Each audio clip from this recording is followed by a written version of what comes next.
Muy buenos días, bienvenidos a este seminario muy interesante que tratamos de alguna manera de prevenir el futuro y es cómo monetizar nuestra vivienda. En España, la mayoría de nosotros, de muchos de los que nos estáis oyendo, estáis ahora mismo hipotecados pagando una vivienda, pero luego llegaremos a la jubilación, llegaremos bien, llegaremos con ahorros. Lo que casi seguro es que llegaremos con una vivienda en propiedad, como la mayoría de los españoles, pero si no llegamos a fin de mes, ¿podemos hacer algo con ese bien tan valioso que tanto trabajo nos ha costado adquirir? Bueno, pues esa es la pregunta de hoy, ¿cómo monetizar tu vivienda en propiedad cuando llega la jubilación? Y para ello tenemos hoy dos ponentes de máximo nivel que están estudiando y trabajando muchísimo estos temas desde la universidad y que además pronto publicarán un libro que ya os mandaremos el link cuando ese libro esté publicado, pero no voy a perder más el tiempo en contaros estas cosas y os voy a presentar ya directamente al primer ponente. El primer ponente es Juan Ángel Lafuente, catedrático del Departamento de Finanzas y Contabilidad de la Universidad Jaume I, director de la Cátedra Ciutat de Castelló.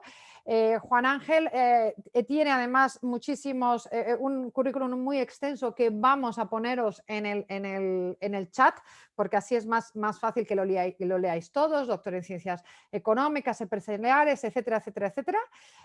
Pero nos quedamos con esto, con que es catedrático del Departamento de Finanzas y Contabilidad de la Universidad Jaume I y que está trabajando además en estos temas desde hace muchísimo tiempo y nos va a introducir en este mundo, en el por qué estamos hablando hoy de este tema, para qué es necesario y espero que sea muy interesante para vosotros. Y luego ya pasaremos a la segunda ponencia. Entre medias os pondremos una encuesta para que nos digáis cosas y dejaremos, por supuesto, como siempre, espacio al debate, a vuestras preguntas, que os pido además, eso sí, antes de dar paso, que las hagáis abajo en preguntas y respuestas. Intentad no ponerlas en el chat porque se nos pueden perder. Preguntas y respuestas, cualquier pregunta que os vaya surgiendo y en el espacio del debate lo haremos. Sin más, Juan Ángel, muchísimas gracias por estar aquí hoy con nosotros y la palabra es tuya. Muchas gracias.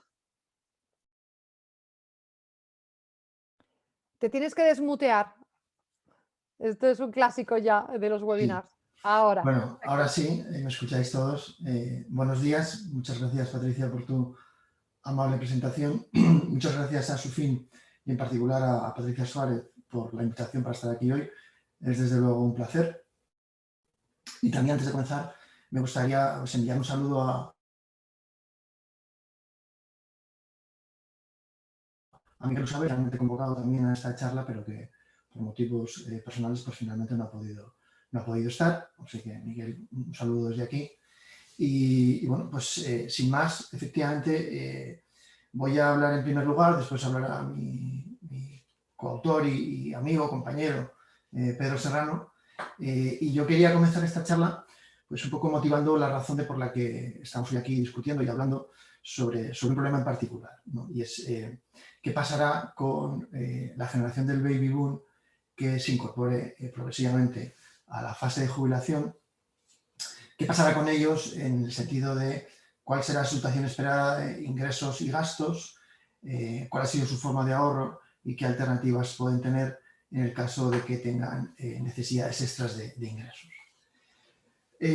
La motivación de esta charla, como decía, es muy importante, consideramos, no solamente por la cantidad de posibles personas que pueden estar interesadas, como he dicho, toda la generación del baby boom, que comprende aproximadamente entre 8 y 9 millones de personas en España, lo cual pues, es una cantidad muy relevante y muy significativa, sino también por la naturaleza y vamos a decir, el grado de sofisticación del problema al que se enfrentarán.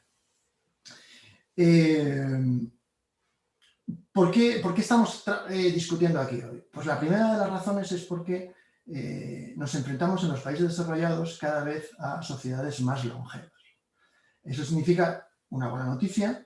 Los avances médicos en los últimos años han sido espectaculares y la esperanza de vida pues, no ha hecho más que crecer de forma sistemática en todas las economías desarrolladas.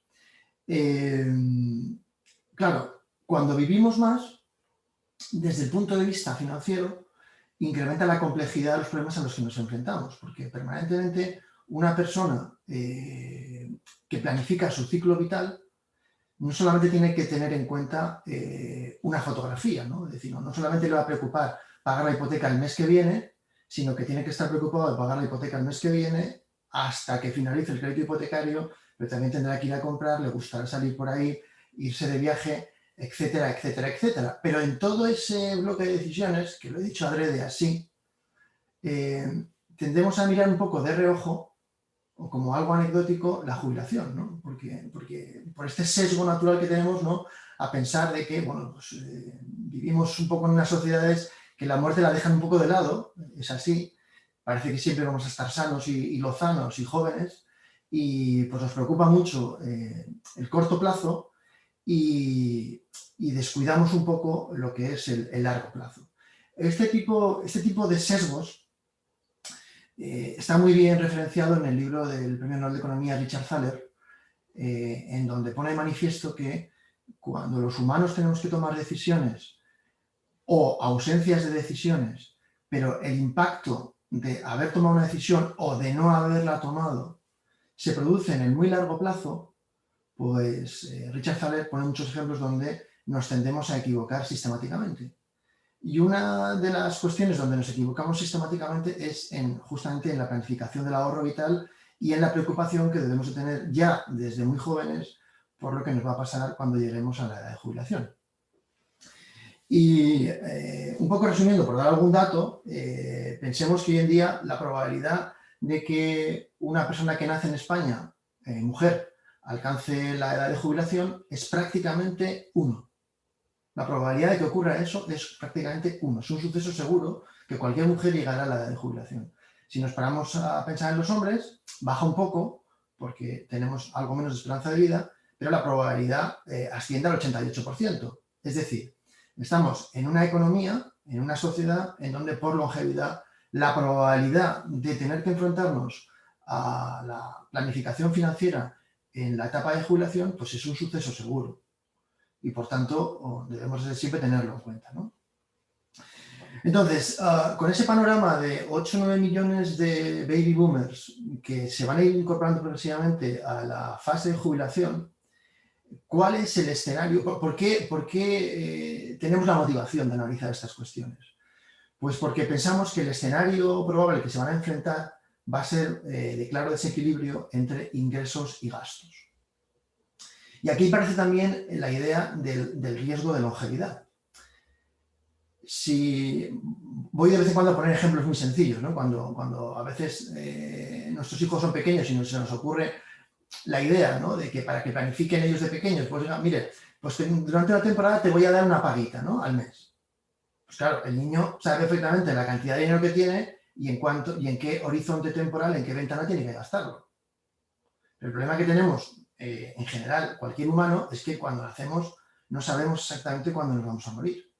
Por lo tanto, tengo una incertidumbre acerca de cuál será mi edad real de vida.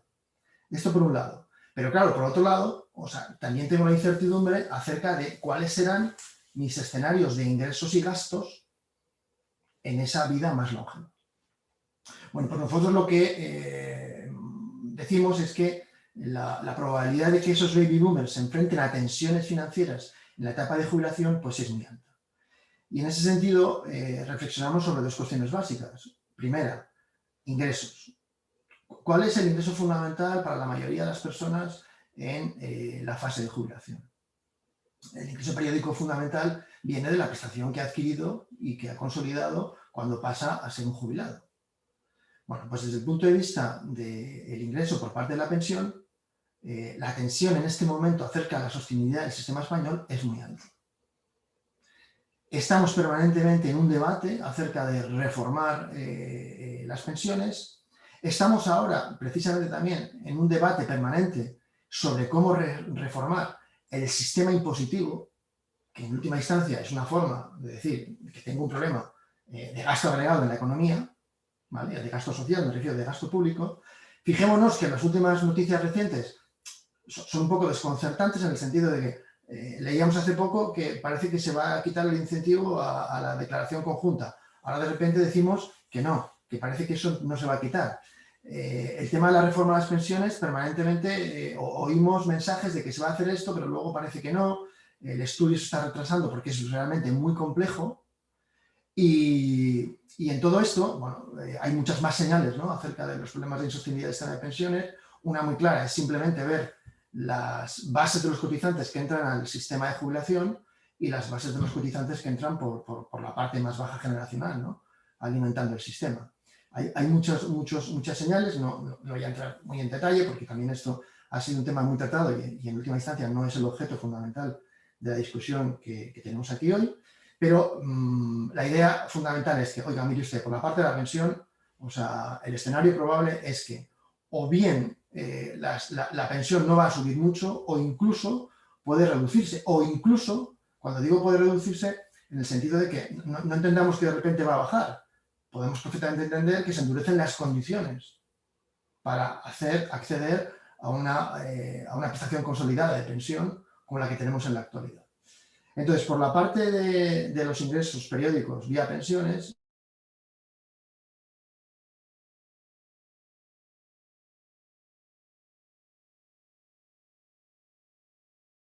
el escenario pues no es cuanto mayores somos, más probabilidad de gasto adicional tenemos en nuestra vida.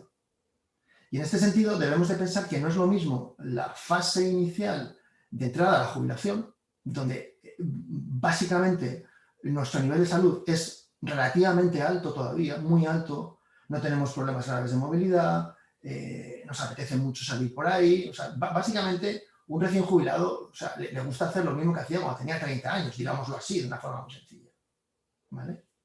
Pero eso no va a ser siempre, ese escenario no se va a mantener siempre así, ¿no?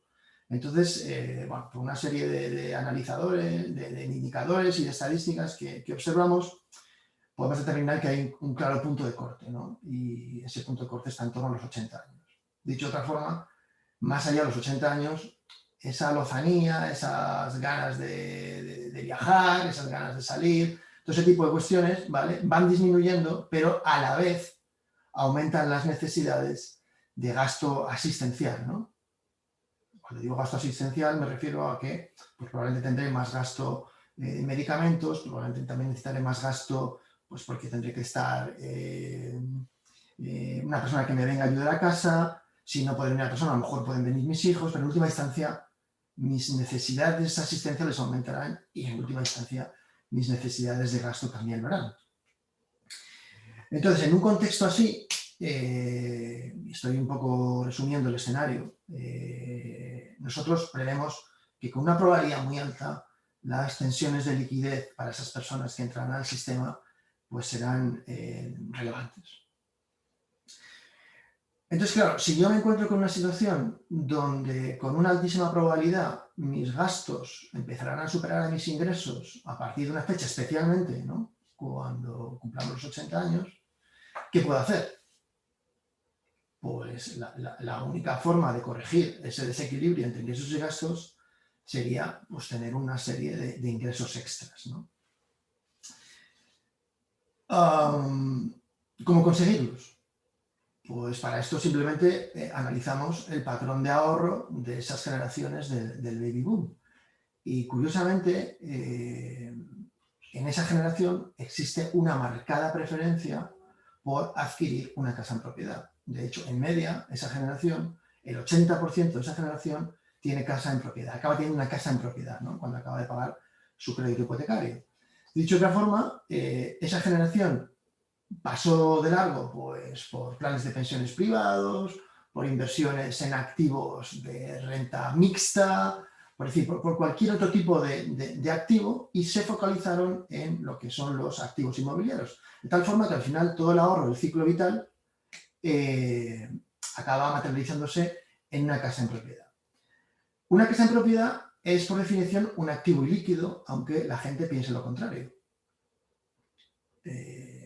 Si yo quiero vender mi casa, pues no lo voy a hacer inmediatamente.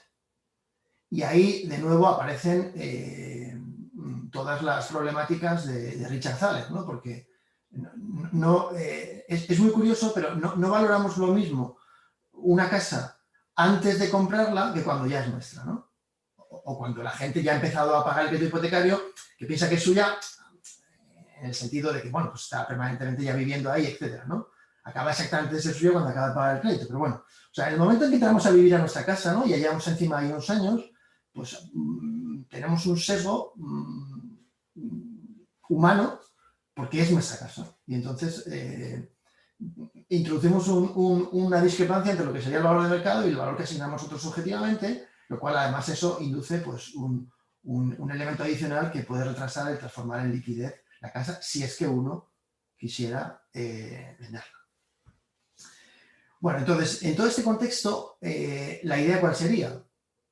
Pues si tengo desfase entre ingresos y gastos y mi forma de ahorro es la casa, ¿cómo puedo utilizar la casa para complementar ese gap, ese diferencial que tendrá lugar, ¿no?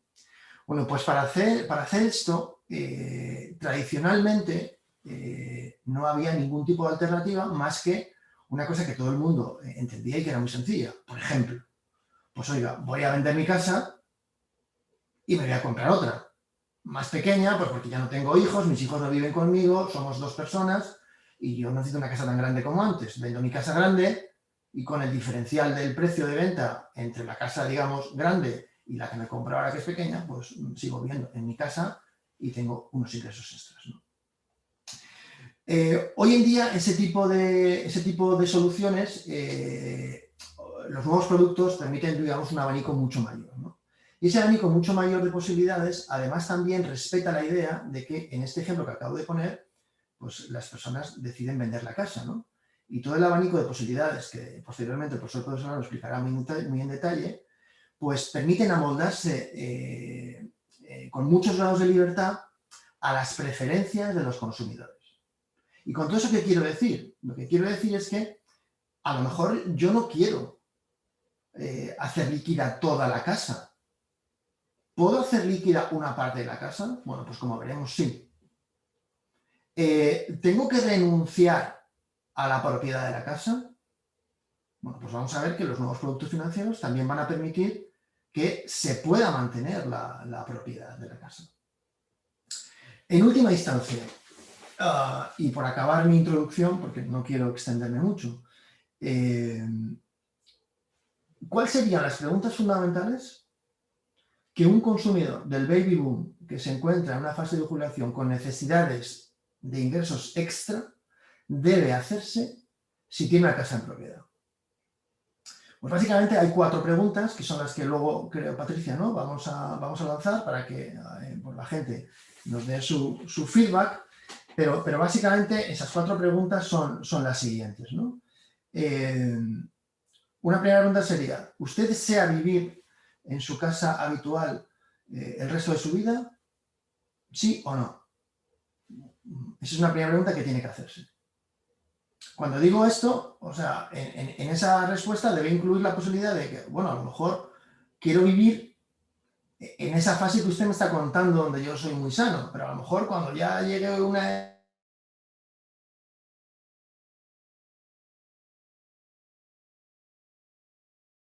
edad más avanzada, ese tipo de matices, veremos que hay productos que permiten eso.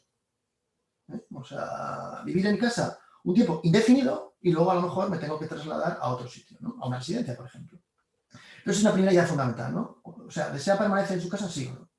Una segunda cuestión fundamental es ¿cómo quiere usted recibir esos ingresos extra que quiere generar? Utilizando su casa en propiedad. Entonces, básicamente hay 2 ideas y es que, oiga, pues mire usted, yo quiero los ingresos extras en forma de ingresos periódicos hasta que me muera, o directamente, mire, no, yo quiero todo el ingreso de golpe, ¿vale? Y ya me administra ello. Eso es otra decisión que debería tener que tomar, ¿vale? Una tercera pregunta relevante es la idea de si usted quiere retener la casa en propiedad. Esa también es otra pregunta que debe de responderse. Oiga, cada familia tiene su situación específica. Imaginemos que es que estamos hablando de la casa del pueblo donde yo me crié de pequeño, le tengo un cariño atroz y a mí me gustaría que esa casa pasara en herencia a mis hijos. Bueno, pues si usted lo que quiere es eso, no debe de renunciar a la propiedad de la casa. Si usted, por lo que sea, por otras características, pues decide que sí, que le merece la pena renunciar a esa propiedad, pues entonces esa pregunta condicionará el tipo de producto al que quiera acceder, ¿no? Entonces, bueno, hay una cuarta pregunta, pero no voy a extenderme más. Yo quería centrarme exclusivamente en estas tres, porque creo que son las fundamentales. Y pues doy paso ahora a Patricia para que pase la encuesta y bueno, pues vamos a obtener el feedback por parte de los oyentes. Muchísimas gracias, Juan Ángel, sobre todo por acotarlo en el tiempo, en esta breve intro. Y efectivamente, antes de darle paso a Pedro Serrano, vamos a lanzar una encuesta, la va a lanzar mi compañera Patricia Gea, que vosotros no la veis, pero está ahí en bambalinas, haciendo que todo esto sea posible y que salga todo fenomenal. Y la encuesta la estáis viendo ya en vuestras pantallas. Ya os advierto, es anónima completamente, no vamos a saber quién de vosotros la ha contestado, o sea que el resultado es totalmente anónimo y que además ahora os lo enseñaremos, ¿no? ¿Necesitaría complementar su pensión? Sí o no. En caso de necesitar complementar su pensión, ¿desearía permanecer en su vivienda? Sí, no. En tercer lugar, desea transferir la propiedad a sus descendientes, ¿no? Muchos de las personas con las que hablamos muchas veces dicen, ya es que yo quiero que se herede, ¿qué tal? Bueno, pues sí o no, me da igual. En caso de querer hacer un movimiento financiero con tu vivienda en propiedad para compensar tu pensión, ¿cómo te gustaría tenerlo? ¿En un solo pago o en pagos mensuales hasta mi fallecimiento? Bueno, pues os pedimos, hoy además tengo que decir que para el tema que es, tenemos hoy la suerte de que os habíais inscrito pues más de 100 personas, pero estáis hoy ahora mismo con nosotros 65, que normalmente suele ser la mitad, la mitad de los que se apuntan, los que asisten, y vosotros sois más. Así que la verdad es que nos alegra mucho que haya tenido este éxito. Y bueno, mientras vosotros contestáis a estas preguntas, que ya veo que el 56% habéis votado, venga, que no es tan difícil, son 4 preguntitas rápidas, voy a ir presentando a nuestro siguiente ponente, que es Pedro Serrano y que también es profesor titular en finanzas del Departamento de Economía de la empresa en la Universidad Carlos III de aquí de Madrid, doctor en Economía por la Universidad del País Vasco. Os vamos a poner toda su bio ahí en el chat, porque si no, como digo, me extiendo mucho.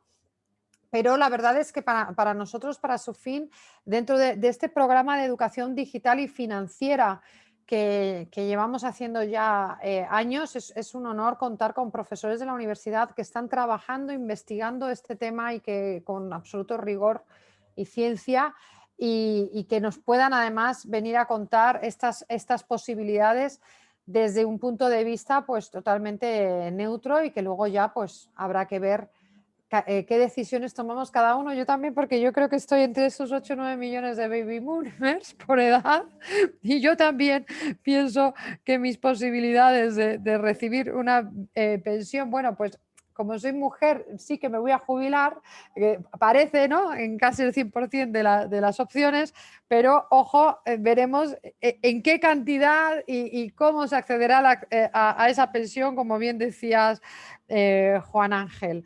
Bueno, ya veo que casi el 80% habéis votado, así que voy a cerrar la votación y la voy a compartir para que también la pueda ver Pedro y así Pedro también pueda enfocar su presentación dependiendo de estas respuestas que habéis dado. Bueno, el 83% de vosotros, amigos, decís que vais a necesitar complementar vuestra pensión. Ya vamos todos mal, vamos todos muy pillados. En el caso, la segunda pregunta, de que la vamos a necesitar, ¿queremos permanecer en nuestra vivienda? Bueno, pues el 73% dice que sí y solo un 27% dice que no le importaría si con eso mejora eso. Pero os dais cuenta el apego que tenemos a la casa. Luego, ¿Desearía transferir la propiedad a sus descendientes, dejarla en propiedad? Bueno, un 69% dice que sí, que efectivamente sí le gustaría mantener la propiedad para que sus hijos la pudiesen heredar. Y un 31% dice, no, no tengo hijos o me da igual realmente que lo que le vayan a recibir de herencia. Y en la cuarta opción, ¿cómo queremos recibir el dinero? Bueno, pues un 33% habéis contestado que en un solo pago y un 67% preferís pagos mensuales. Es decir, no nos fiamos de nosotros mismos, ¿eh? Preferimos la paguita mensual. Mira, en el caso de mis hijos es semanal. O sea que fijaos. Bueno, pues estas son las respuestas, Pedro. Así que tú ya, ahora está en tus manos ir dándonos, dependiendo de estas respuestas que nos han dado nuestros asistentes, ¿cuáles serían las opciones que tendríamos, los pros y los contras de cada una de las opciones? La palabra es tuya. Muchísimas gracias por estar con nosotros. Pues gracias a ti, Patricia, y gracias a Sufi. Para nosotros es un verdadero placer estar aquí. Y bueno, permíteme que insista en reiterar el agradecimiento por la invitación, así como el recuerdo a Miguel Usaber, que bueno, que insistimos que por un evento sobrevenido pues no ha podido estar como hubiera sido seguro su gusto. Patricia, nosotros te hacíamos más en generación millennial, pero bueno, es bueno saber que simplemente es bueno saberlo. La encuesta que nos han mandado, la verdad que ya para nosotros es verdaderamente un tesoro. Es un tesoro porque justamente es la primera vez que realizamos esto online y este tipo de inputs que tenemos para nuestra investigación pues son verdaderamente muy interesantes porque la primera pregunta ya evidencia el objeto de esta charla, ¿no? Que existe una gran parte de la población que en estos momentos y también según las perspectivas, tal como ha señalado el profesor Lafuente, pues van a necesitar complementar su pensión de alguna manera. Y reiterando las conclusiones del profesor Lafuente, pues claro, ¿dónde se va a acudir para conseguir esa fuente de liquidez? Porque los depósitos son lo que son, no hay planes de pensiones o lo que es riqueza financiera de las familias, pues como muestran la encuesta financiera de las familias y diversas estadísticas, pues demuestra que la proporción de riqueza en este tipo de productos es residual. Pues el único bien que tienen las familias pues para poder tirar de esa liquidez necesaria pues es la vivienda. Entonces, claro, ¿qué alternativas tenemos para explotar el bien que hay en la vivienda? Pues aquí voy a distinguir dos grandes grupos, lo que han sido las alternativas tradicionales y lo que son las nuevas alternativas, para plantear lo que se ha hecho hasta la fecha y la nueva serie de productos que emergen desde unos años para adelante. Bueno, las antiguas alternativas son las que todo el mundo conoce. Es vender la vivienda, alquilarla o irse a vivir a una vivienda más reducida. Esas son lo que tradicionalmente utilizaban las familias pues para conseguir extraer liquidez de una vivienda. Pues si son familias que vivían en grandes ciudades y conservaban la casa del pueblo, pues alquilaban la casa de la gran ciudad a estudiantes y se iban a vivir a la casa del pueblo, donde generalmente el nivel de vida es inferior y bueno, aprovechaban ese diferencial de rentas. Claro, este grupo de alternativas tradicionales tiene una característica común, que es que implica necesariamente marcharse de la vivienda. Y esto es la característica fundamental de cuando uno vende la vivienda, cuando uno la alquila, en definitiva tiene que salirse de ahí. Como constatan los seguidores de esta charla, pues el 73% de las personas quiere seguir viviendo en el hogar. Por tanto, ¿se puede dar respuesta a esa necesidad? ¿Hay alguna forma de conseguir satisfacer las preferencias de este grupo tan numeroso de personas? Pues la respuesta es sí. Y la respuesta está en el nuevo conjunto de alternativas para licuar o para monetizar el valor de la vivienda, donde en estas alternativas sí, el individuo o la familia puede quedarse en casa, puede permanecer en casa y recibir liquidez. ¿De acuerdo? Entonces, esta es la primera distinción que hacemos. Alternativas tradicionales, nuevas alternativas. Claro, dentro de este grupo de nuevas alternativas en las que se permite uno quedarse en casa, pues aquí también se abren dos posibilidades. Es decir, vale, he decidido, como la gran mayoría de nuestros no sé si decir oyentes o de los seguidores, he decidido que necesito complementar mi pensión. Como necesito complementar mi pensión, pues voy a tirar de mi casa, ¿de acuerdo? Y quiero seguir viviendo en ella. Entonces, ¿qué abanico de posibilidades se me abre? Pues fundamentalmente dos grandes grupos de posibilidades. El primer grupo de posibilidades lo que implican es que usted va a transferir la propiedad de la vivienda. Dicho de otra forma, usted va a seguir permaneciendo en la vivienda, nadie lo va a echar. Es decir, usted, por contrato, por ley, jamás será imposible, será imposible que a usted lo desahucien de la vivienda. Pero usted transferirá la propiedad de la vivienda en vida. Es decir, esa vivienda ya no será suya. Usted vivirá allí, por siempre, sin problema, pero esa vivienda dejará de ser suya para ser de un tercero. Este tercero, ¿cuándo rescatará la vivienda? Pues en el momento en el que usted fallezca. En el momento en el que fallezca, los beneficiarios de ese contrato. Este es el primer grupo de productos que permiten transferir la propiedad de la vivienda. Pues por señalar alguno, aunque luego explicaré más pormenorizadamente, por ejemplo, este es el caso de la nuda propiedad. Por la tele se suelen ver ofertas inmobiliarias donde dicen consiga dinero por su vivienda y no se vaya. Pues ese es un ejemplo claro de lo que se llama la nuda propiedad, en el cual la persona que es propietaria de la vivienda sigue permaneciendo en ella, pero transfiere la propiedad de la misma, la titularidad de la misma. Este es un grupo.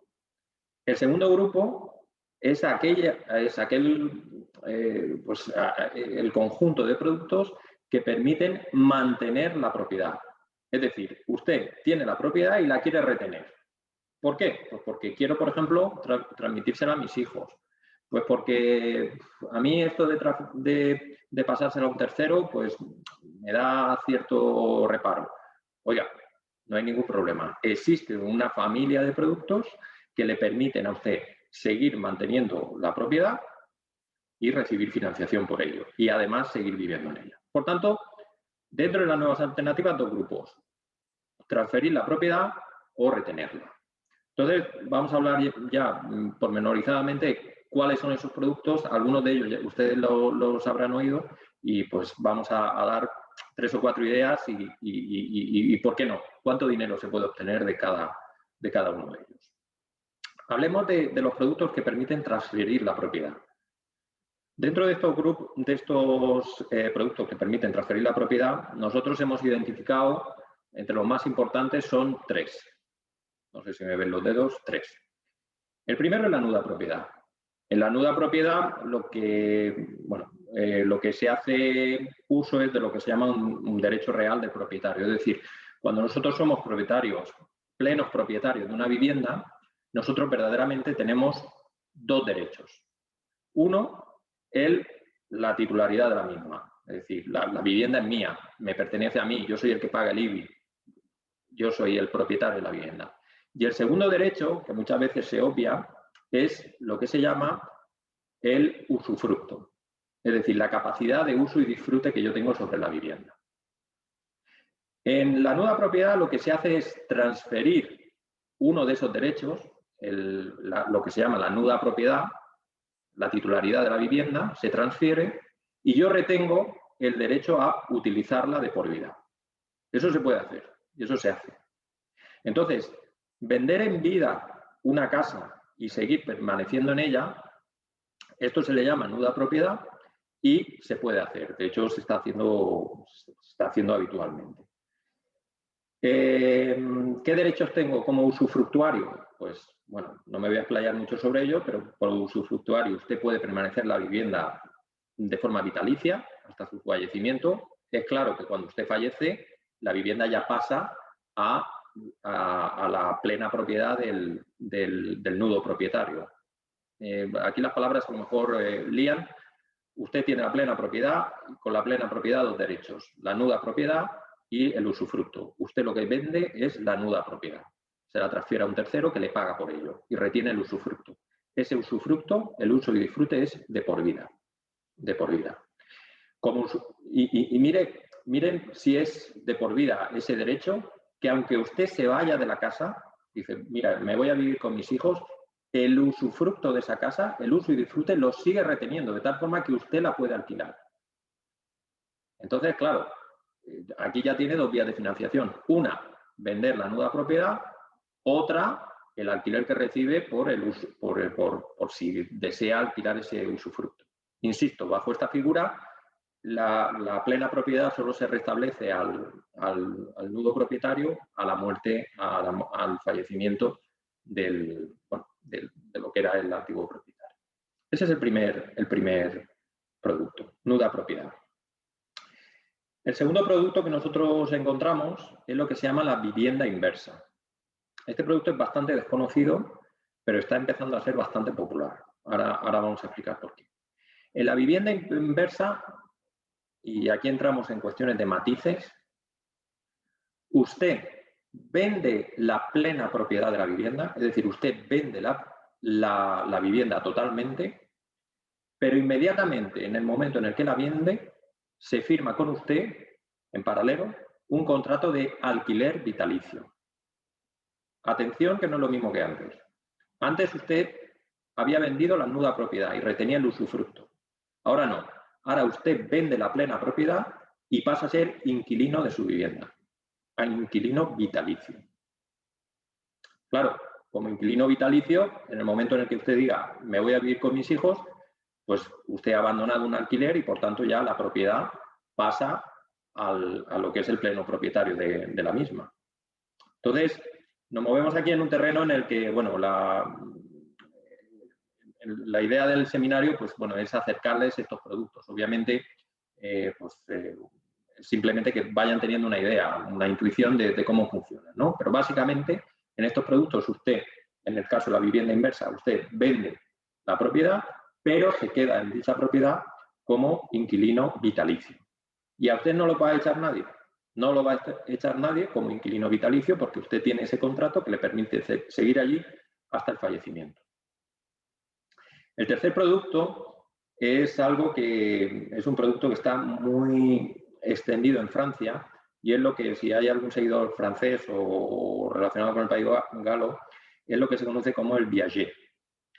El viager es un contrato entre dos partes. Nosotros lo hemos llamado rentas inmobiliarias. Bueno, en virtud de un intermediario al que bueno, le agradecemos verdaderamente que nos lo designase de esa forma. En las rentas inmobiliarias lo que existe es un contrato entre dos partes. Pues, por ejemplo, Patricia, tú tienes una vivienda y decides constituir una renta inmobiliaria sobre ella, ¿vale? Pues entonces estableces un contrato conmigo, ¿vale? Por el cual yo me quedo tu vivienda, ¿vale? Yo voy a quedarme tu vivienda a tu fallecimiento. Y hasta tu fallecimiento yo te voy a pagar a ti una renta mensual.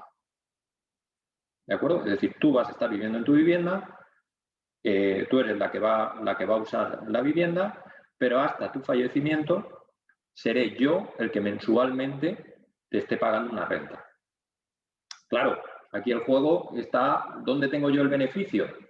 Pues, a ver, en términos, estoy hablando por supuesto en términos financieros, no en términos morales o cualquier tipo de consideración.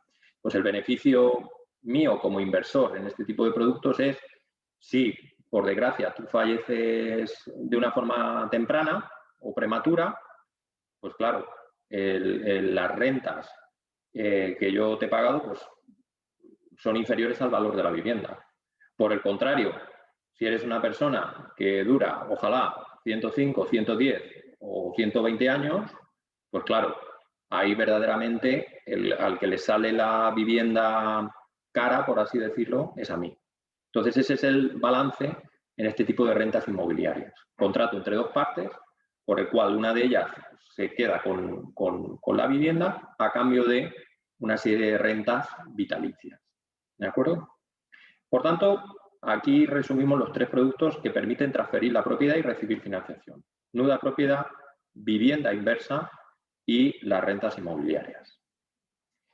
Y ahora voy al segundo grupo, y con esto ya acabo, que es el grupo que permite mantener la propiedad. Es decir, mire, necesito complementar mi pensión, quiero seguir permaneciendo en mi vivienda, pero quiero que mi vivienda pase a mis hijos. Quiero financiarme, pero no quiero ceder la propiedad a un tercero. ¿Cómo lo hago? Pues mire, fundamentalmente hay dos tipos de productos que nosotros identificamos. Uno es, lo conocerán ustedes, la hipoteca inversa. La hipoteca inversa es simplemente un préstamo contra el valor de la vivienda. Es decir, es un préstamo donde la vivienda actúa como garantía. Entonces, la característica de la hipoteca inversa es que usted recibe financiación, pero no tiene que devolver esa financiación hasta su fallecimiento. Es decir, usted esa financiación no la tiene que devolver. El crédito que a usted se le ha concedido no lo va a devolver hasta su fallecimiento. Por tanto, usted no lo va a devolver, lo van a devolver sus hijos. ¿A cuenta de qué? A cuenta del valor de la vivienda. Mira, en torno al 90% de las viviendas que se dan en herencia se liquidan por parte de los hijos. Es decir, las viviendas, una vez heredadas, los hijos suelen venderlas en mercado y quedarse con la liquidez de la vivienda. En la hipoteca inversa, lo que se hace es avanzar esa idea. Es decir, mire, contrata un préstamo, a su fallecimiento, el capital del préstamo más los intereses lo tienen que devolver sus hijos y sus hijos pueden operar de 2 formas. O bien devuelven ese capital más intereses que usted ha gastado, o bien va todo a cargo de la vivienda. Se liquida el valor de la vivienda, se detrae el capital e intereses y el remanente pues pasa a sus herederos. Ese es el primer producto en el cual se transfiere se mantiene la propiedad.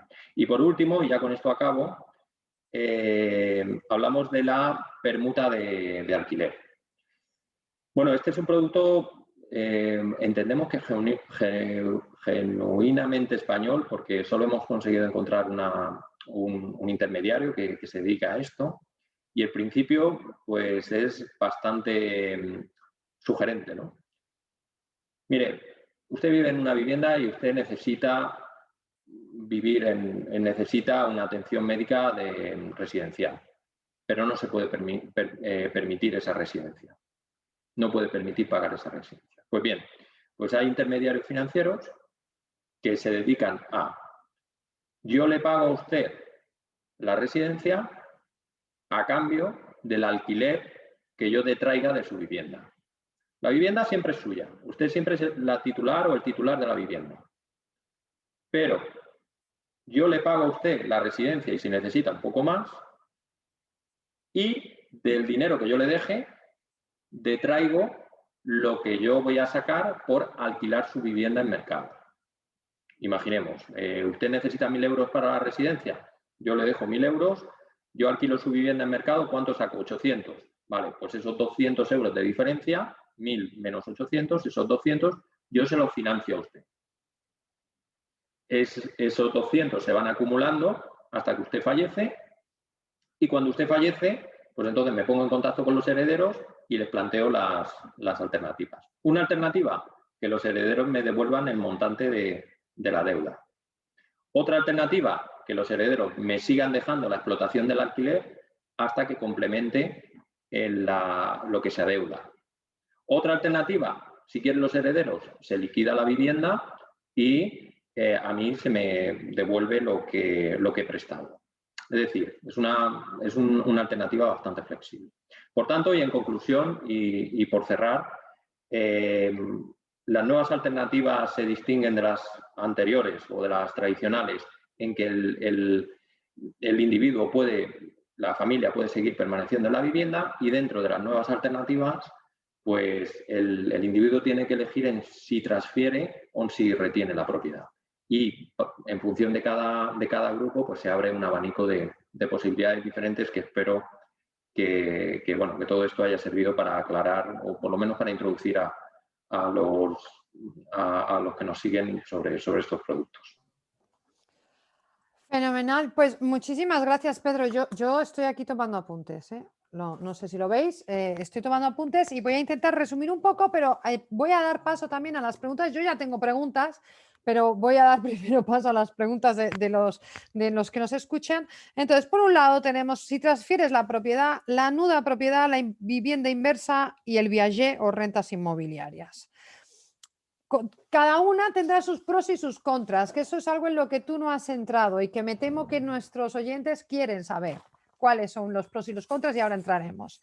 Y por el otro lado, si no transferimos la propiedad, es la hipoteca inversa, muy, muy conocida realmente, incluso promocionada últimamente por el Banco de España y por Europa en general. Y la permuta de alquiler, que yo reconozco que de todas estas, es que esta ni la había oído. Y el viaje tampoco, las otras sí, las otras más o menos. Así que, bueno, esto es lo que tenemos. Pero voy a pasar directamente porque tenemos muchas preguntas y respuestas y creo que ahí entre los dos podréis ir, al dar respuesta, ir también perfilando mejor cada uno de estos productos en qué consiste, ¿no? Entonces, la primera dice...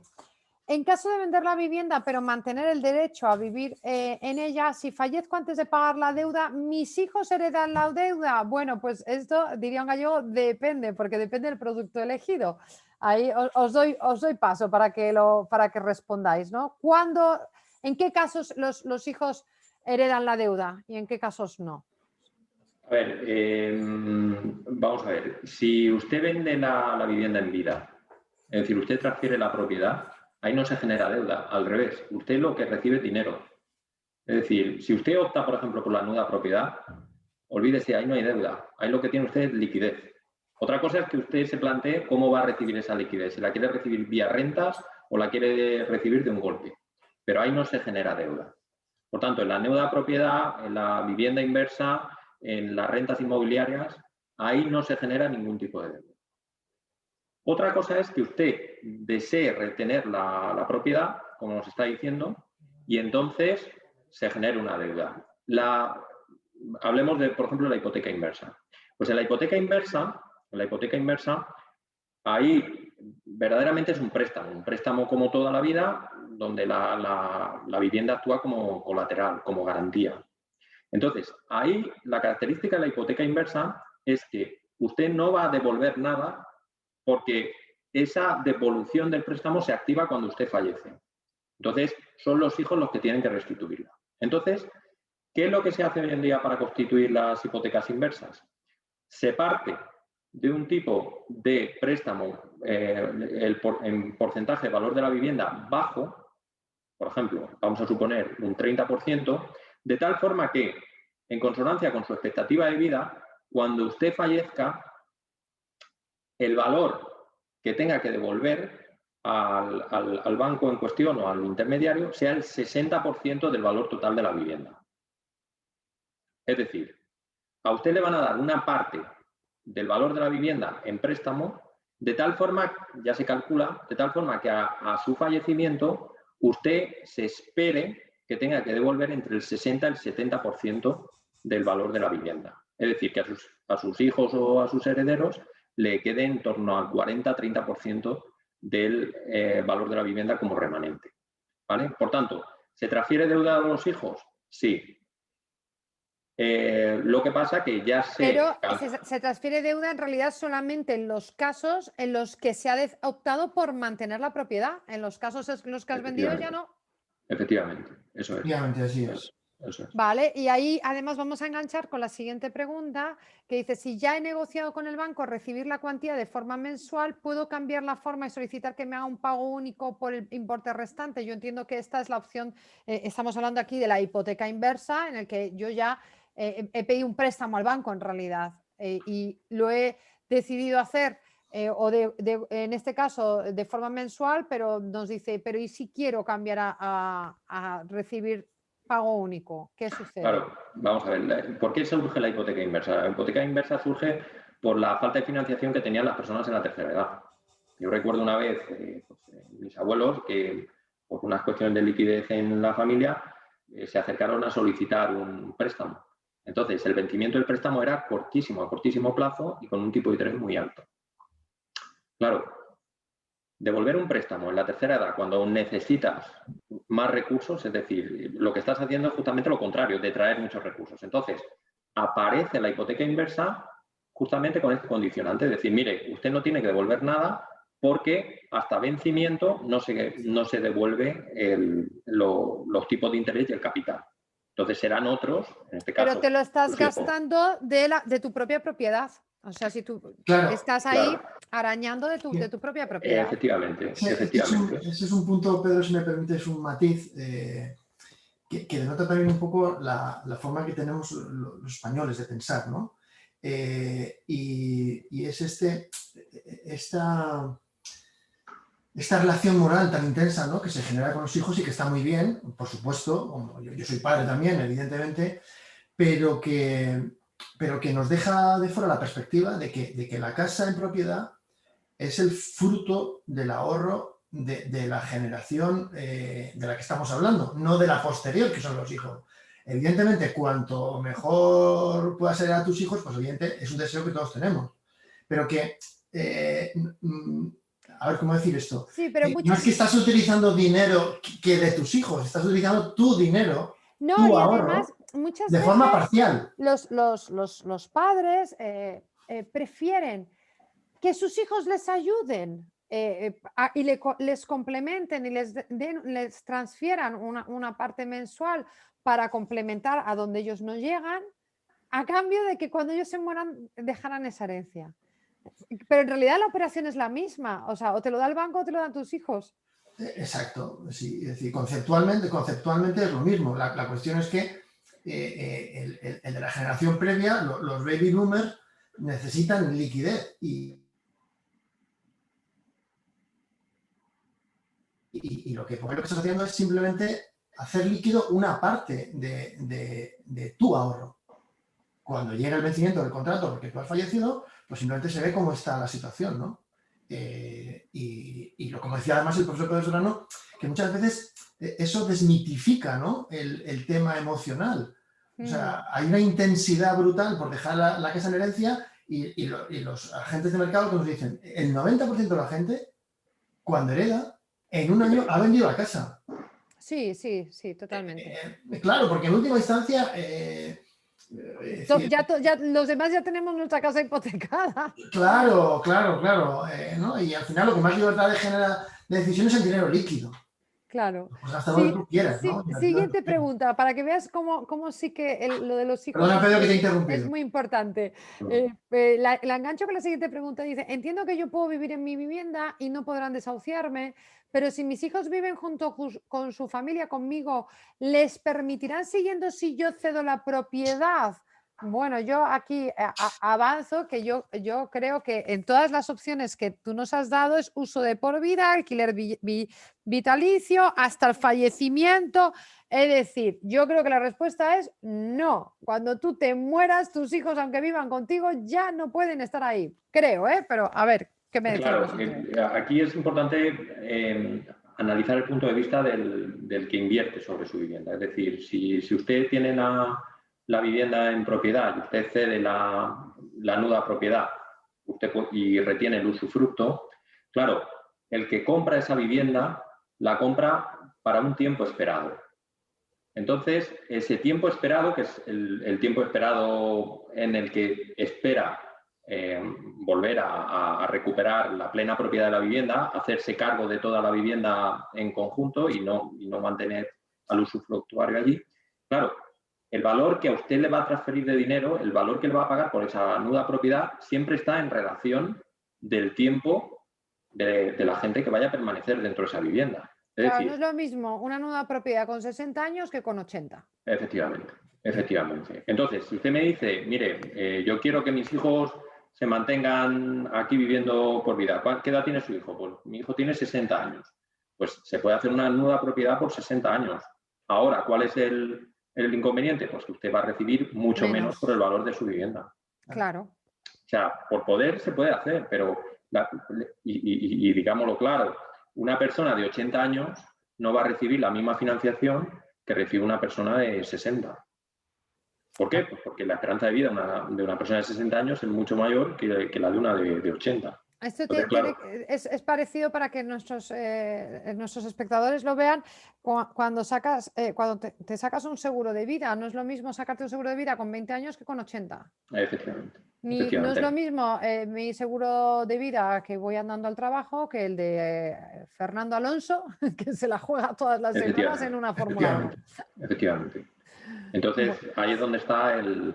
Bueno, vamos a seguir avanzando porque hemos respondido 4 y nos quedan 13 preguntas, así que voy a pediros que seáis muy directos y yo me voy a callar para que podamos, porque la última vez una de las quejas fue que no se respondieron todas las preguntas y yo tengo que intentar que en este webinar las respondamos todas. Si estoy recibiendo el pago de forma mensual y fallezco, el resto del dinero que no he recibido, ¿lo disfrutarían mis descendientes o la deuda estaría saldada? Claro, esto depende de la fórmula también que hayamos elegido, ¿no? Efectivamente. Sí, ahí entramos ya en temas contractuales. Ahí depende. A ver, nosotros cuando entrevistamos en el libro hablando sobre las rentas vitalicias, pues tuvimos la suerte de contar con el CEO de Mapfre Vida y él nos dio un consejo que creemos que es importante lanzar aquí, que es que él nunca contrataría una renta vitalicia pura.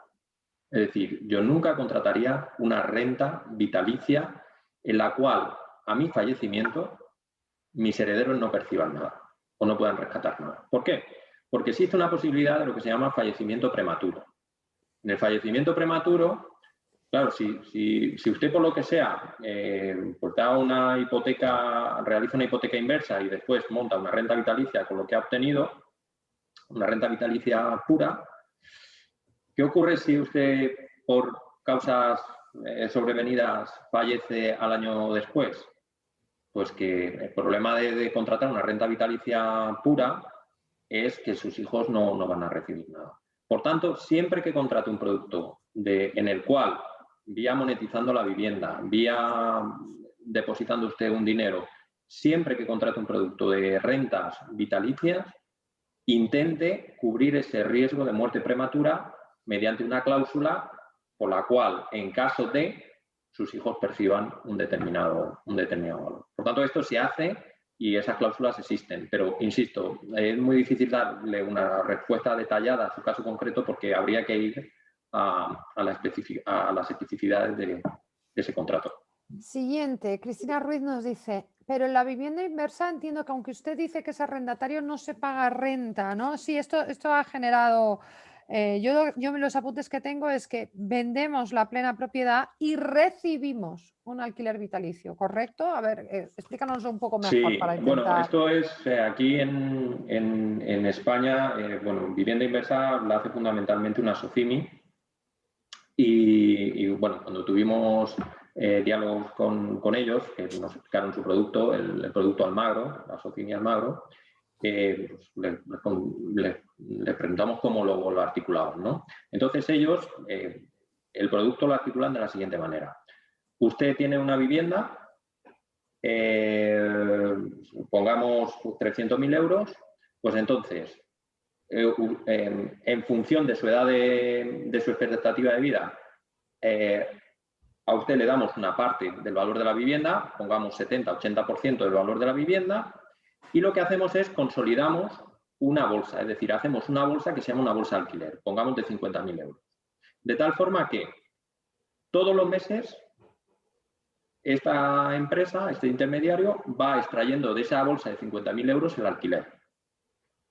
¿Qué cosas pueden ocurrir? Que usted sobrevive al alquiler, a esa bolsa de alquiler. Usted vive más que esos 50.000 euros que se van quitando todos los meses. Pues nada, no hay problema. Usted sigue viviendo en la vivienda hasta su fallecimiento. O sea, no pasa nada. ¿Qué ocurre si usted fallece antes de consumir esos 50.000 euros? Pues el remanente de esos 50.000 euros también pasa a sus hijos. Recuerde que tenía el 80% del valor de la vivienda que se le da en líquido y luego se quedarían también con el remanente de esos 50.000 que no ha consumido. Por tanto, se cubre el riesgo de muerte prematura. ¿Y qué ocurre si usted, por lo que sea, decide irse de la vivienda como inquilino antes de consumir esos 50.000 euros? Pues de nuevo el remanente se lo queda a usted. Entonces, estas son las soluciones que para la vivienda inversa nosotros hemos encontrado. Claro, eso, déjame también puntualizar una cosa, Pedro. Eso que acaba de contar el profesor Pedro Serrano es fundamental. A la hora de decidir con estos productos es clave que esté completamente inmunizado, esté completamente cubierto, ¿vale?, las desviaciones respecto a la previsión expectativa de vida. El ejemplo muy claro donde eso no lo está, que antes Pedro ha hablado de ello muy bien, por ejemplo, es el viaje. El viaje en última instancia es una especie de apuesta, ¿no? ¿Cuánto pienso yo que voy a vivir y cuánto piensa la contraparte que va a vivir, que voy a vivir yo? El que mejor acierte, ha ganado. Pero si yo pienso que voy a vivir 87 años y, como dice Pedro, me muero mañana en un accidente de tráfico, pues el que se beneficia en el viaje, me refiero, es la contraparte, porque ese evento no está cubierto. Siguiente, interesante también sobre la fiscalidad de estas operaciones, ¿no? ¿Qué fiscalidad tienen? Y también nos dice quién se hace cargo de los gastos de la vivienda, del IBI, de gastos de reparación, de mejora, de la comunidad de propietarios. ¿Qué pasa con todo esto, no? Impuestos y gastos anuales. ¿Quién se hace cargo? Me imagino que también dependerá de qué producto hemos elegido, ¿no? Claro, la respuesta corta es que cada producto tiene su especificidad. Esa es la respuesta corta. Entonces, por ejemplo, la hipoteca inversa. La hipoteca inversa, lo que usted recibe por la hipoteca inversa, eso no tiene imposición en renta porque es un préstamo. ¿De acuerdo? Sin embargo, si usted recibe por la nuda propiedad, por ejemplo, lo que usted recibe está exento está exento para mayores de 65 años. Mira, verdaderamente entraríamos en una heterogeneidad inabarcable. Esperamos publicar el libro cuanto antes porque ahí resolvemos estas dudas, pero el consejo que daría es acudan al producto en concreto, pero por establecer una idea general, lo que tiene categoría de préstamo no tributa, lo que tiene idea de transferencia, si usted es mayor de 65 años, no tributa hasta, si mal no recuerdo, 200.000 euros, si se trata de la primera de su propiedad, de su residencia habitual, y el resto, pues prefiero no decirlo porque es que me llevaría yo aquí lo que os diré es que cuando se salga el libro ahí podéis resolver dudas, pero que también, como no, podéis, porque luego es una decisión muy difícil. Hay una persona que nos dice, no tengo, está más adelante en las preguntas, yo no tengo hijos, yo no tengo tal, yo no cual, ¿qué opción me interesa? ¿Qué opción me interesa? Ya le digo, le adelanto que va a ser difícil que se lo respondamos aquí. Realmente ahí necesitas asesoramiento especializado, pues como profesores como los que tenemos hoy aquí, para decidir realmente, según tus circunstancias, cuál es tu mejor opción. Claro, aquí permíteme, Patricia, que distingamos entre dos palabras, la palabra información y la palabra asesoramiento. Lo que nosotros intentamos hacer aquí es información, en el sentido de que ustedes conozcan lo que hay. Luego el asesoramiento individualizado, pues bueno, como demostramos en el libro, pues una de las sobre todo el asesoramiento independiente, es lo que más encontramos que existe, es una carencia en esto. Entonces, claro, y ahí es donde probablemente, pues oye, investigadores como vosotros tengáis un papel relevante que desempeñar, porque esto es importante. En España el asesoramiento financiero no es muy habitual, normalmente nos asesora el mismo que nos está vendiendo el producto y esto no es lo más recomendable. Lo más recomendable es un asesor realmente independiente que compare todos los productos del mercado y que según nuestras circunstancias nos diga qué es lo que más nos conviene. Esto es un brico consejo que os doy como consumidores. Sí. Claro, sí. Bueno, el espíritu de la ley es ese, ¿no? La normativa MiFID y el FCI, perdón, van en esa orientación. Eso es. Hipoteca inversa, ¿se puede realizar con una segunda vivienda? Esta es rápida, me tenéis que decir sí o no. Ya está. Para pasar a la siguiente. Sí. Se puede, perfecto. Otra, ¿cómo funciona el impuesto de sucesiones si mi padre, por ejemplo, tiene una hipoteca inversa? ¿Tendría que pagar el impuesto de sucesiones igual que si no tuviera dicha hipoteca? Bueno, esto es un poco extraño. Bueno, se paga si se paga en porcentaje de lo recibido. Es decir, usted no paga el impuesto de sucesiones sobre el 100% del valor de la vivienda, sino sobre el tanto por ciento sobre la parte que realmente estás heredando. porque la otra parte ya se la ha comido el préstamo. Y aquí otra de Cristina Ruiz con la hipoteca inversa. Si con la vivienda no da para pagar el préstamo, los herederos podrían heredar deuda. Ya te digo, Cristina, que el banco se va a asegurar bien, de tasar bien y de darte menos de lo que la casa vale. Pero no obstante, lo dejo a los profesores a ver si se pudiese dar esa opción. Sí, a ver, sí, la respuesta es sí. Lo que pasa que, por hacer un cálculo, ¿no?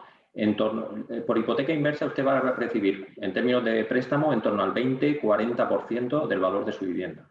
Por la nuda propiedad estamos subiendo, para los mismos franjas de edad, en torno al 35-70% del valor de la vivienda. Entonces, como ya puede ver, pues los porcentajes de financiación son diferentes, pero claro, es que en uno usted retiene la propiedad y en otro usted la transfiere. Es que la naturaleza es diferente, ¿no? Entonces, claro. Pues bueno, depende, claro. Cuanto mata, si usted transfiere la propiedad, pues obviamente más le pagan por ello. Claro. Bueno, nos dice un espectador anónimo que qué proveedor español ofrece la alternativa de permuta del alquiler. Bueno, yo no sé si estamos para dar esto. Yo publicidad encubierta no puedo dar. Ya... No, lo que le podemos decir es que la permuta de alquiler es la permuta de alquiler. La permuta de alquiler, sí. Que has dicho que había un proveedor español. Yo creo que googleen, porque yo como asociación de consumidores no damos este tipo de información. Sergio Jaro, ¿las opciones para no transferir la propiedad se pueden realizar si no tengo hijos? Bueno, entiendo que sí, pero luego tu herencia pues se la darás a alguien. Sí, él puede designar a quiénes son sus herederos. O sea, que sea hijo no es una condición obligatoria para constituir una hipoteca. Para constituir una hipoteca inversa tiene que ser mayor de 65 años, tener una vivienda en propiedad en líneas generales y no recuerdo alguna característica más. Pero vamos, que no, el hecho de tener hijos no era un...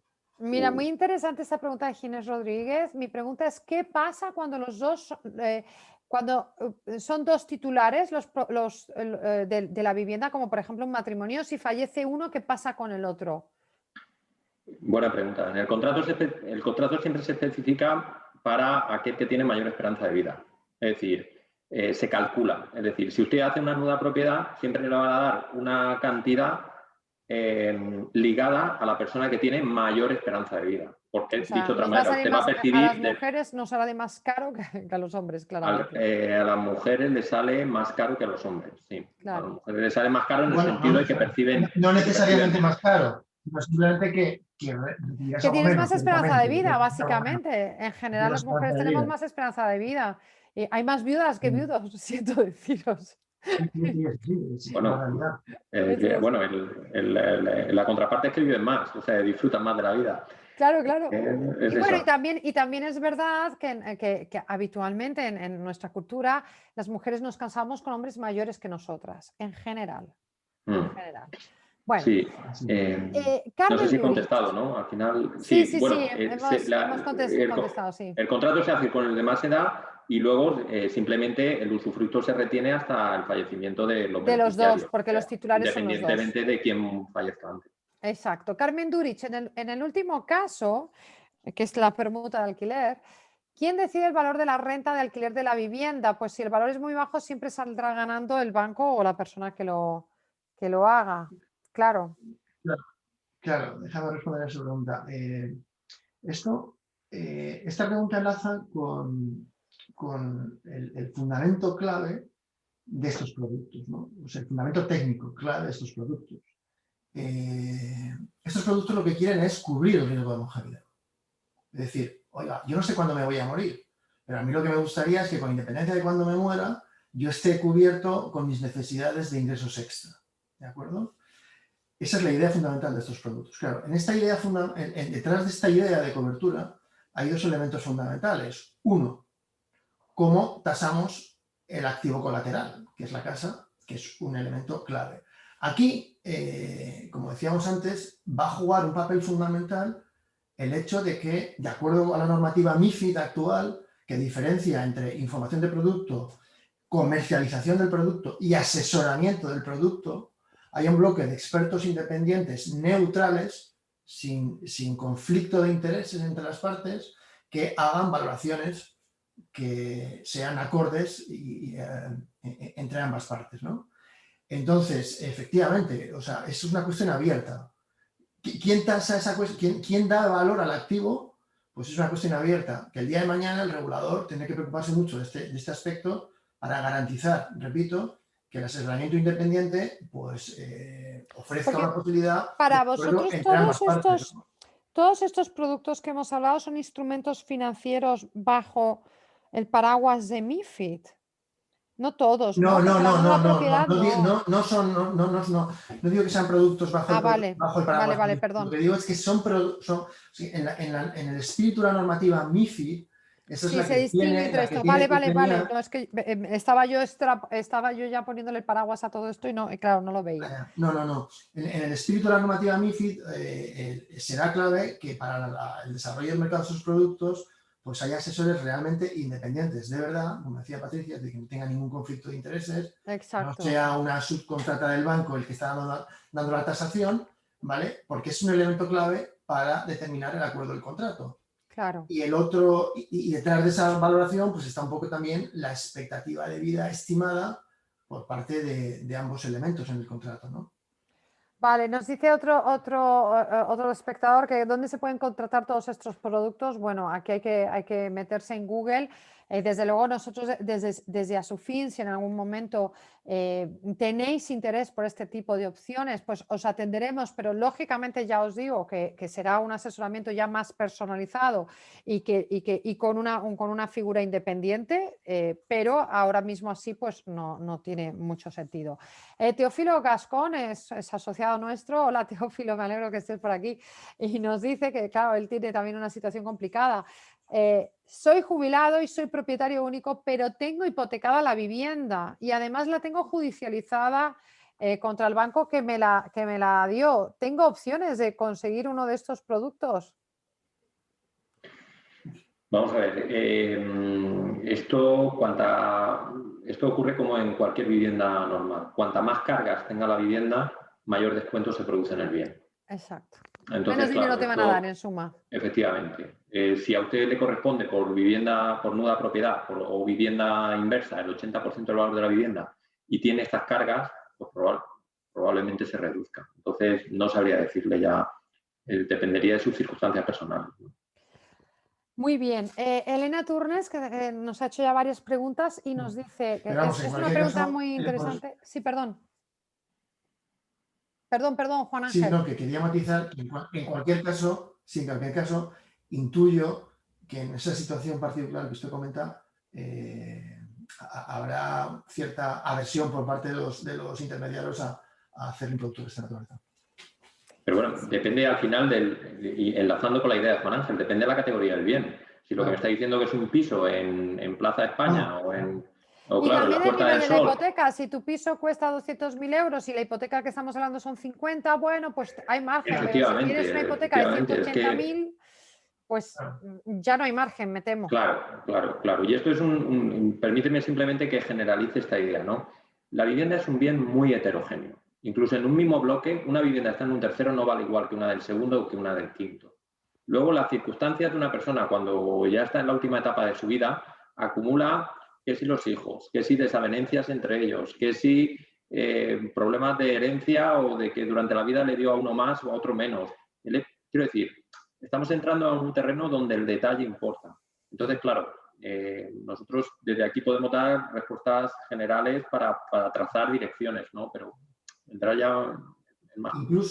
Incluso diré más, todavía no hemos tenido la oportunidad de experimentarlo. Pero claro, si a usted a lo mejor se le ocurre, uy, pues mire, voy a esperar una etapa como la que tuvo lugar en esta economía entre el 2003 y el 2008, donde las casas se supone que valían muchísimo y entonces es el momento ideal para hacer una hipoteca inversa. Bueno, pues si ocurre eso y hay un asesoramiento independiente entre las partes, le van a decir, oiga, mire, es que una parte del precio de mercado de su casa tiene un componente de burbuja. Y entonces yo este componente de burbuja, pues a lo mejor no me interesa, ¿no?, ponerlo en la valoración para hacer el contrato. Es decir, que hay una cantidad de casuística tremenda aquí.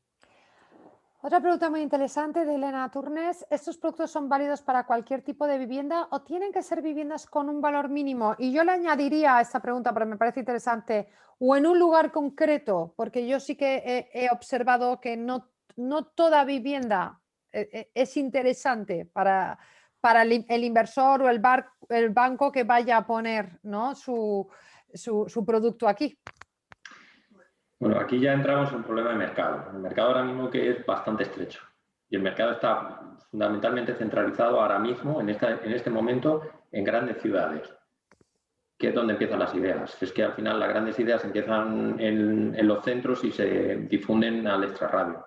Entonces, ahora mismo, por la noción de mercado que tenemos Juan Ángel y yo, lo que estamos viendo es que en Madrid está consolidado, en Barcelona está consolidado, Bilbao y Valencia ya empiezan a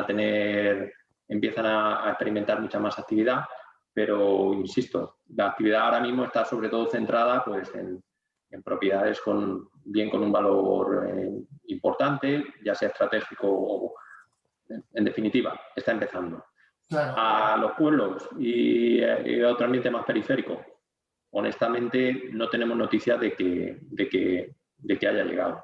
Pero ojo, Marbella puede ser también un pueblo, quiero decir, o sea que no tenemos que pensar en el pueblo de 500 habitantes, puede decir también que, oye, estoy hablando de Marbella o no sé, por decir la zona de Cádiz, que es preciosa y todo esto.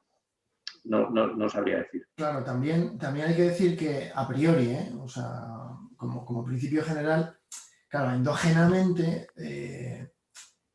hay una relación positiva entre el valor de la casa y el interés del producto. Entre otras cosas porque, claro, si su casa vale muy poco, pues por parte del consumidor, el porcentaje de renta que le pueden ofrecer, pues a lo mejor es realmente muy poco, ¿no? Entonces, cuanto mayor es el valor de la casa, mayor interés hay, tanto por oferta como por demanda. Eso es evidente, Claro. como principio general. Otra pregunta de Elena. ¿En qué casos de todas estas que hemos visto, de estas operaciones, es necesaria intervención de un notario bueno, y pues de un banco? En los que hay transferencia de propiedad siempre, Claro. Es decir, en la nueva propiedad, en la vivienda inversa, por ejemplo, la vivienda inversa se levanta ante notario tanto la transferencia de la propiedad como el alquiler vitalicio. Claro. En las rentas inmobiliarias no estoy seguro, ahí me pilla, y en hipoteca inversa el notario exige, de hecho la ley exige que haya un asesoramiento independiente que se aporta junto con la escritura de la vivienda y el contrato y el préstamo, la hipoteca inversa. Sí. Claro, al ser una hipoteca hay notario. Y banco no siempre, ¿no? No, banco no siempre. Banco no siempre. De hecho, una de las críticas que hacen muchos de los intermediarios que hemos hablado es que las grandes instituciones, ya no solo bancos, sino aseguradoras, son bastante reticentes a entrar en este tipo de productos, sobre todo por el riesgo reputacional. Es decir, porque, claro, que salga en los medios que un juez falla en contra de una hipoteca inversa de un hombre de 80 años, cuyo hijo se desahucia porque no puede pagar, entiendo que puede ser. Sí, yo creo que nosotros desde Asofina, además, es verdad que tenemos sentencias de este estilo y en algún caso hemos llevado, que también hay un problema en la comercialización, que se tiene que explicar muy bien que no es un producto sencillo para que todo el mundo sepa de qué estamos hablando y qué es lo que va a recibir y en contraprestación qué es lo que va a tener que dar. Efectivamente. Moritz Carreta nos dice, Pedro, con respecto a lo comentado por parte del responsable de Mafre Seguros, entiendo que la diferencia entre una renta vitalicia pura y otra que cubra el riesgo de muerte prematura implicará el pago de un seguro de vida.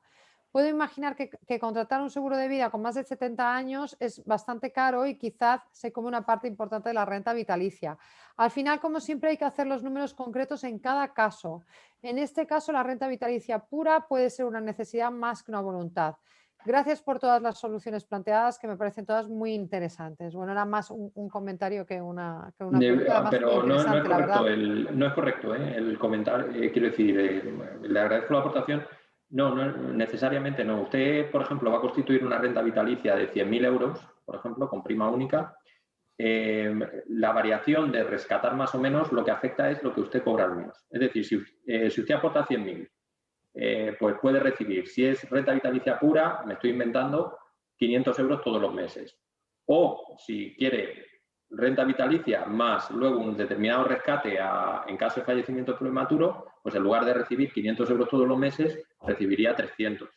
Pero el cambio, o sea, Sí, no que se puede necesariamente recalcular, se puede incluir en el cálculo.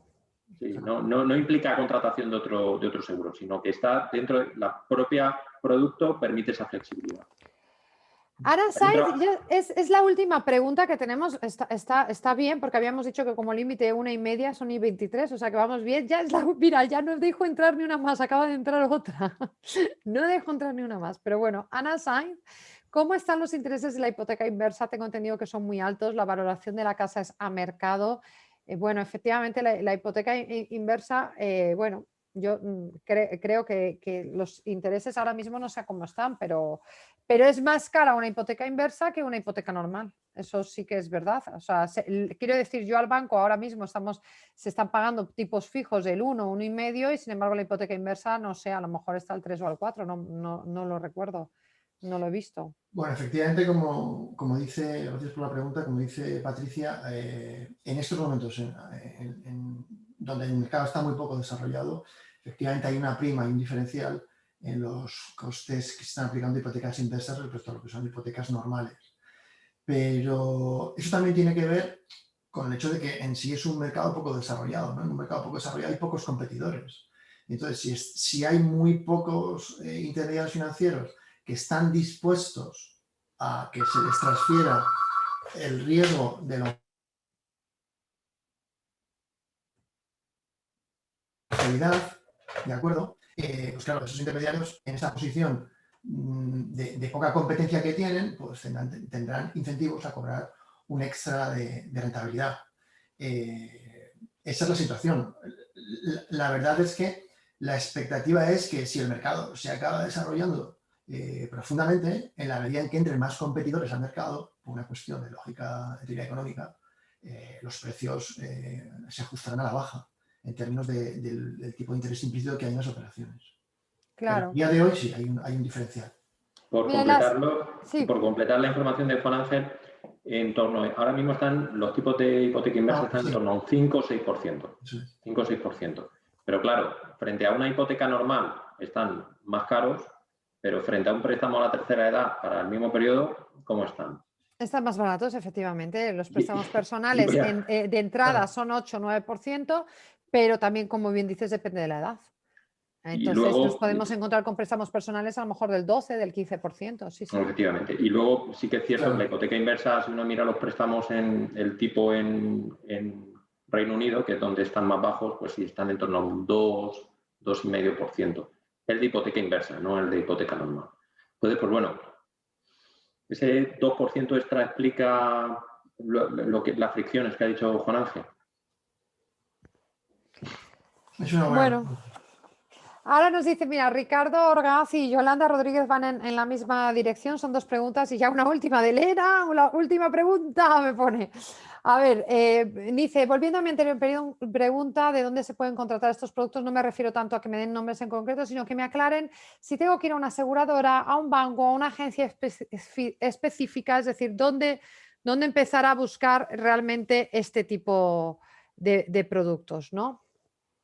Bueno, pues, no sé, yo sé que hay un buscador de esto, pero no sé hasta qué punto en una asociación de esto se puede lanzar o no. Nosotros conocemos varios buscadores, me viene a la cabeza uno que se llama jubilatucasa.com. Y es un buscador. Y es un buscador, entonces lanza ofertas, pero por favor, entiéndase todo esto simplemente como información, no prescribimos nada. Bueno, esto hay que decirlo, es como cuando hay buscadores de hipotecas, hay muchísimos buscadores de hipotecas, pero siempre tenemos que tener en cuenta que esa es una búsqueda inicial y que no debe ser la definitiva, Eso es, que tenemos eso que es. comparar más y además ver nuestras opciones. ¿Por Efectivamente. qué? Pues porque muchas veces, y esto está, pues bueno, está la inteligencia artificial, los algoritmos, el propio mercado, pues muchas veces se posicionan. Voy a poner un ejemplo, pues por ejemplo, cuando buscas casa de alquiler o de compra y tal, hay anuncios que se posicionan primero, o cuando buscas en Google Eso es. cualquier cosa, hay anuncios que se posicionan Eso es. primero. ¿Son tu mejor alternativa? No necesariamente. Eso es. Son los Eso que están ahí primero. Entonces, esto Eso. siempre puede ser una buena opción para empezar a ver qué hay y quién lo ¿Qué ofrece, hay? pero no debe ser la opción definitiva. Gracias Ya por la Igual, la Patricia, Gracias. igual, sí, Patricia, que cuando vas al supermercado, el que te queda más a mano, a lo mejor no es necesario. El bote que te queda más a mano no es a lo mejor necesariamente la mejor opción. Sí, nosotros no exacto. entramos en categorías si es el mejor o peor. Simplemente, pues a respuesta del oyente, pues informamos de un posible buscador que se centra en eso, ¿no? Muy Pero bien. bueno, Última pregunta de Elena, dice, los gastos de constitución, tengo que decir que normalmente empiezan a decaer los participantes y la gente se empieza a ir conforme avanzamos y estamos aquí aguantando con prácticamente el 90% de los participantes. Muchísimas gracias, esto demuestra que tienen muchísimo interés. Última pregunta, ¿los gastos de constitución de la hipoteca inversa son como los gastos de una hipoteca normal, con impuesto de actos jurídicos documentados, notario, registro, provisión de fondos? Pues me temo que sí, en cuanto... no, no, no, no, No, no, no, no. no. ¿No? Ah, No, no, no, mira, no. ¿ves? Bien, bien. No, no, no, no. De hecho, la normativa prevé una exención de algunos impuestos, entre ellos también el de eh, notariales, etcétera, etcétera. O sea que Jurídicos se documentados. entiende cuando se constituye una hipoteca inversa que va hacia un sector de la población muy sensible y el regulador en ese momento o el legislador fue consciente de ello y efectivamente realiza una serie de exenciones fiscales al respecto. Ah, bueno, pues mira, eso es En última distinto. instancia, recuérdese siempre que eso es una normativa que tiene tiempo ya en España, ¿no? Que si tú tienes más de 65 años y vendes tu casa, tú no, en la declaración de Hacienda no estás sometido a impuestos por la plusvalía de la casa. Muy bien. Bueno, una última pregunta a Ricardo Orgaz, que nos dice, ¿qué garantías tenemos de que estos entes cumplan con lo acordado? ¿Están sujetos a algún tipo de normativa? Claro, y aparte hay un contrato, ¿no? Pero bueno, yo creo que sí que son la inseguridad que te da, ¿no? Firmar con alguien y que te asegure que efectivamente te va a dar ese alquiler o tal, que cumplan con lo acordado, hombre, pues yo creo que hay que confiar en que efectivamente si estás firmando un contrato. Claro, claro. Es que lo que el oyente transmite, pues es pues evidentemente, pues es el tipo de, no aversión, sino es decir, de cuidado hacia un tipo de contrato que no es habitual en torno a la gente que nos rodea. Y vamos, mire, esto es habitual en mercados que están empezando. Es decir, la primera persona que compró criptomonedas o tal, se haría las mismas preguntas que usted se está haciendo. Entonces, ahora mismo, si usted quiere invertir en criptomonedas, estoy seguro que el hecho de que mucha gente a nuestro alrededor lo esté haciendo, pues le sirve para motivarle más a invertir. Pues con esto ahora mismo ocurre, vamos, lo entiendo perfectamente y tiene toda la razón. Sí, pero ahí me gustaría añadir como consejo, ¿no? General para todos los que nos estáis oyendo, y esto también se ha tratado por Merton Miller, ¿vale? Premio de Economía, que huyamos de la viralización en las redes. O sea, nosotros hemos observado cómo el concepto de hipoteca inversa, o sea, tiene directamente una reacción de asociación a algo malo. Y también nos hemos dado cuenta que generalmente la gente no conoce exactamente la naturaleza del producto. Entonces, igual que hay un trending topic ahora donde de repente todo el mundo quiere invertir en criptomonedas, simplemente porque hay una burbuja muy evidente, pero nadie sabe lo que es un algoritmo detrás de una criptomoneda, ¿no? O lo que son las cadenas de encriptación, etcétera. Pues que tengamos cuidado con estas cosas, porque la probabilidad de que tomemos decisiones simplemente por una cuestión de viralización es creciente con el desconocimiento acerca del producto del que estamos hablando. Si tú conoces el producto, no entrarás en una decisión que te viene por efecto rebaño. Entonces, este es un consejo general que damos también a las personas, ¿no? Por favor, o sea, estudiémonos bien las cosas y un poco también la motivación del libro, de conseguir un poco de introducir esa idea de cultura financiera en la toma de decisiones y, oye, estos productos a lo mejor pues no son directamente entendibles por el consumidor, pues hacemos un libro con la motivación de, bueno, pues que sea un poquito más fáciles, ¿no? De comprender cuáles son las claves que hay detrás y cómo debe uno de utilizarlos. Bueno, pues con esta intervención que recoge un poco el espíritu totalmente de este webinar y de la propia Sufin y la motivación de hacerlo, que es efectivamente ayudar en la educación financiera de los consumidores, vamos a ir cerrando, agradeciendo tanto a los dos profesores, a Juan Ángel Lafuente y a Pedro Serrano, y también que ha estado muy presente hoy en este webinar, a Miguel Arturo Usabel, que también participa en este libro y que desgraciadamente pues está convaleciente, pero deseamos que se recupere muy, muy pronto y que en el próximo webinar esté con nosotros. Vamos a cerrar, os agradezco a los tres enormemente vuestra participación, que ya habéis visto que ha sido muy, muy interesante y que ha habido muchísimas preguntas y muchísimo interés y seguro que probablemente tendremos que hacer más webinars para profundizar más en cada una de las opciones. También les digo a todos los que nos han seguido hasta aquí dos cositas más.